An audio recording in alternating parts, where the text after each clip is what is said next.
മരുവിൽ ദൈവം കൂട്ടിനുണ്ട്, തളരാതെ താങ്ങി നടത്തുമവൻ, സകലം കാക്കും ദൈവമവൻ. ഞാനൊരു മത്സ്യത്തൊഴിലാളിയുടെ മകളാണ്. ഞാൻ അതിൽ അഭിമാനം കൊള്ളുന്നു.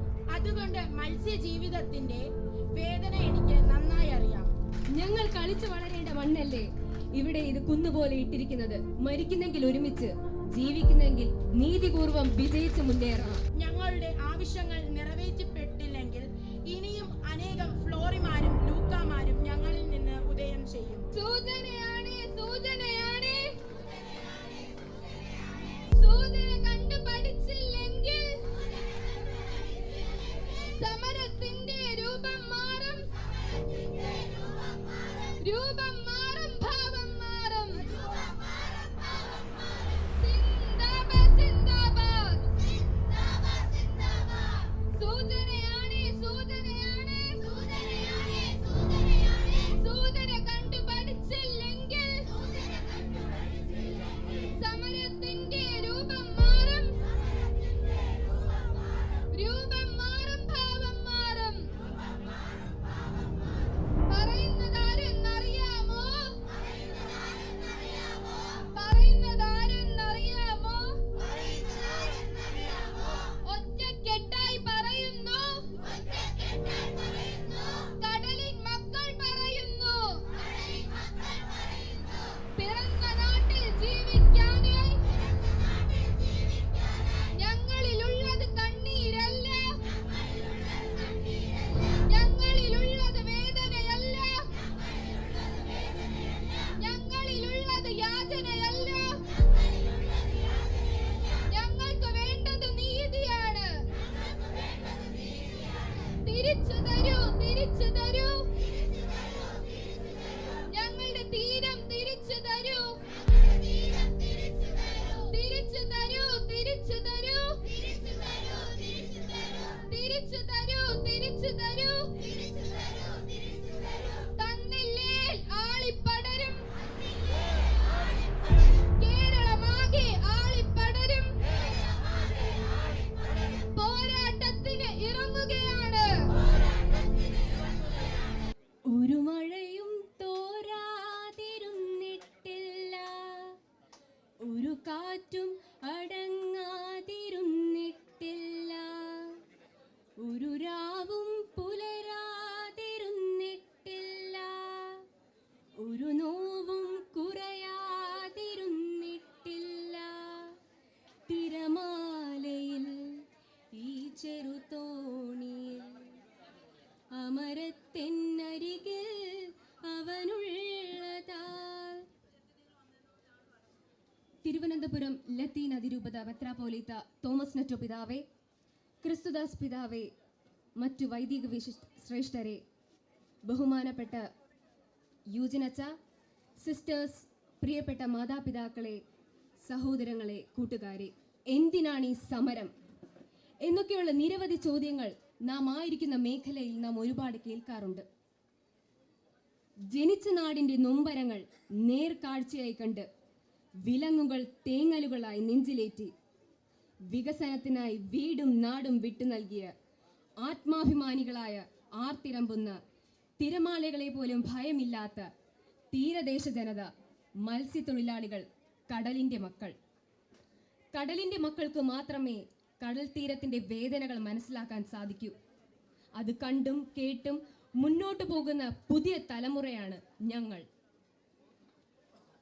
600 മീറ്റർ പുലിമൂട്ട് നിർമ്മാണം പൂർത്തിയായപ്പോൾ നമ്മുടെ തീരദേശം പകുതിയോളം നഷ്ടപ്പെട്ടു. അങ്ങനെയെങ്കിൽ ഈ പണി മുഴുവൻ പൂർത്തിയാകുമ്പോൾ തീരദേശം മുഴുവനായും അപ്രത്യക്ഷമാകും. 180 വർഷം പഴക്കമുള്ള സിമന്റ് ഗോഡൌണിൽ നമ്മുടെ കൺമുൻപിൽ തന്നെ താമസിക്കുന്ന മാതാപിതാക്കളും സഹോദരങ്ങളും വികസന വിരോധികളോ രാജ്യദ്രോഹികളോ? കരയിൽ നിന്നാൽ കടൽ കാണുന്ന ഒരു ദേശത്താണ് നാം പിറന്നു വീണത്. ഏവരും ചോദിക്കും, കടലിന്റെ വക്കത്ത് എന്തിന് വീട് വെച്ചുവെന്ന്. പ്രിയ സഹോദരങ്ങളെ, കടലിന്റെ അടുത്ത് നമ്മൾ വീട് വെച്ചതല്ല, കടൽ നമ്മുടെ അടുത്ത് വന്നതല്ല. നമ്മളെ സംരക്ഷിക്കാമെന്ന് പറഞ്ഞ മേലധികാരികൾ നമ്മളെ കടലിന്റെ അടുത്ത് വിട്ടുകൊടുത്തതാണ്. എന്തിനാണ് കുട്ടികളായ ഞങ്ങൾ ഇന്ന് ഇവിടെ വന്നിരിക്കുന്നു എന്ന ചോദ്യം ഉയരാം. ക്രിസ്തുവിന്റെ പ്രതിനിധികളായ വൈദികർ നീതിക്ക് വേണ്ടി ക്രൂശിക്കപ്പെടുമ്പോൾ തകർന്നു വീഴുന്ന സ്വപ്ന ഭവനങ്ങളോടുകൂടെ മാതാപിതാക്കളും സഹോദരങ്ങളും, മണ്ണെണ്ണ വില വർധന കാരണം തൊഴിൽ മേഖല സ്തംഭിക്കുമ്പോൾ നമ്മുടെ സഹോദരങ്ങൾ ഇന്നും ഇവിടെ സമരത്തിനായി വരികയാണ്. അങ്ങനെ ഇരിക്കുമ്പോൾ നമ്മൾക്ക് എങ്ങനെ ഒറ്റയ്ക്ക് നമ്മുടെ നാട്ടിൽ ഇരിക്കാൻ സാധിക്കും? മരിക്കുന്നെങ്കിൽ ഒരുമിച്ച്, ജീവിക്കുന്നെങ്കിൽ നീതിപൂർവം വിജയിച്ച് മുന്നേറണം. ഞങ്ങൾ കളിച്ചു വളരേണ്ട മണ്ണല്ലേ ഇവിടെ ഇത് കുന്നുപോലെ ഇട്ടിരിക്കുന്നത്. സ്വത്തോ പണമോ ചോദിക്കുന്നില്ല.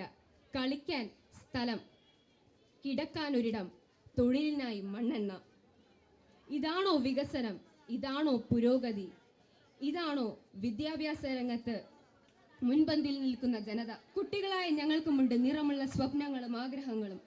കടലിന്റെ മക്കൾക്ക് വേണ്ടി മരിക്കാൻ പോലും തയ്യാറായ സഭാപിതാക്കന്മാർക്കും ഞങ്ങളുടെ മുന്നിലായിരിക്കുന്ന പ്രിയ ജനതയ്ക്കും ഞങ്ങൾ ഐക്യദാർഢ്യം പ്രഖ്യാപിക്കുന്നു. ഗാന്ധിജിയുടെ വടിക്ക് മുന്നിൽ ബ്രിട്ടീഷുകാരുടെ തോക്കുകൾ അടിയറവ് പറഞ്ഞതാണ് നമ്മുടെ സ്വാതന്ത്ര്യം. നമ്മൾ വിജയിക്കും, വിജയിക്കുക തന്നെ ചെയ്യും. ചെങ്കടൽ കണ്ടു ഭയം വേണ്ട, മരുവിൽ ദൈവം കൂട്ടിനുണ്ട്, തളരാതെ താങ്ങി നടത്തുമവൻ, സകലം കാക്കും ദൈവമവൻ. നമുക്ക് ഒരുമിച്ച് പാടാം. കടൽ കണ്ടു ഭയം വേണ്ട, മരുവിൽ ദൈവം കൂട്ടിനുണ്ട്, തളരാതെ താങ്ങി നടക്കുമവൻ, സകലം കാക്കും ദൈവമവൻ. നന്ദി. അഭിവന്ദ്യ പിതാക്കന്മാരെ, വന്ദ്യ വൈദികരെ, പ്രിയ മാതാപിതാക്കളെ, കൂട്ടുകാരെ, ഞാൻ വലിയതുറ ഇടവകയിലെ TSSന്റെ കീഴിൽ പ്രവർത്തിക്കുന്ന ചൈൽഡ് പാർലമെന്റിലെ വിദ്യാഭ്യാസ മന്ത്രിയാണ്. ഞാനൊരു മത്സ്യത്തൊഴിലാളിയുടെ മകളാണ്. ഞാൻ അതിൽ അഭിമാനം കൊള്ളുന്നു. അതുകൊണ്ട് മത്സ്യജീവിതത്തിന്റെ വേദന എനിക്ക് നന്നായി അറിയാം. നാം തീരദേശവാസികൾ ഒരുപാട് വേദനകൾ സഹിക്കുന്നു.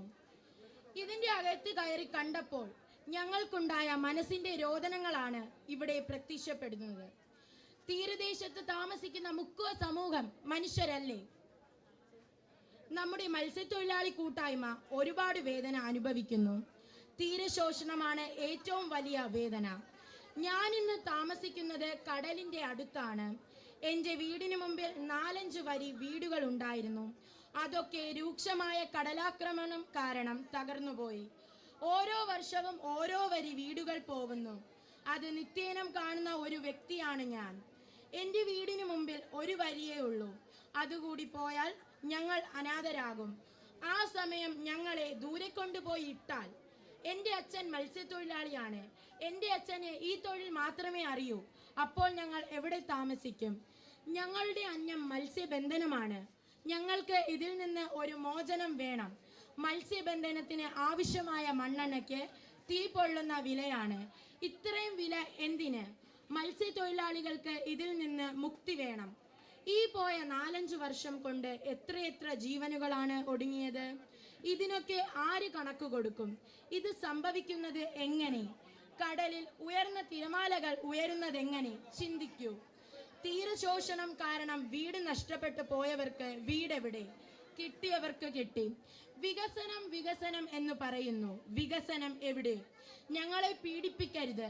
തീരത്തെയും തീരദേശ ജനത്തെയും സംരക്ഷിക്കേണ്ടത് സർക്കാരാണ്. സർക്കാരിന്റെ കടമയും ഉത്തരവാദിത്വവുമാണ് അത്. ഞങ്ങളുടെ ആവശ്യങ്ങൾ നിറവേറ്റപ്പെട്ടില്ലെങ്കിൽ ഇനിയും അനേകം ഫ്ലോറിമാരും ലൂക്കാമാരും ഞങ്ങളിൽ നിന്ന് ഉദയം ചെയ്യും. ഇത് ഞങ്ങൾ വിദ്യാർത്ഥികളുടെ അഭ്യർത്ഥനയാണ്, അപേക്ഷയാണ്. നല്ലൊരു തീരുമാനം സർക്കാരിന്റെയും കോടതിയുടെയും ഭാഗത്ത് നിന്ന് ഉണ്ടാകട്ടെ എന്ന പ്രതീക്ഷയിൽ നിർത്തുന്നു. നന്ദി. ഈ അവസരം ഒരുക്കി തന്ന ഞങ്ങളുടെ ഇടവക വികാരി സാബാസ് അച്ഛനും ബിജോ അച്ഛനും പ്രത്യേകം നന്ദി. എല്ലാവർക്കും നന്ദി.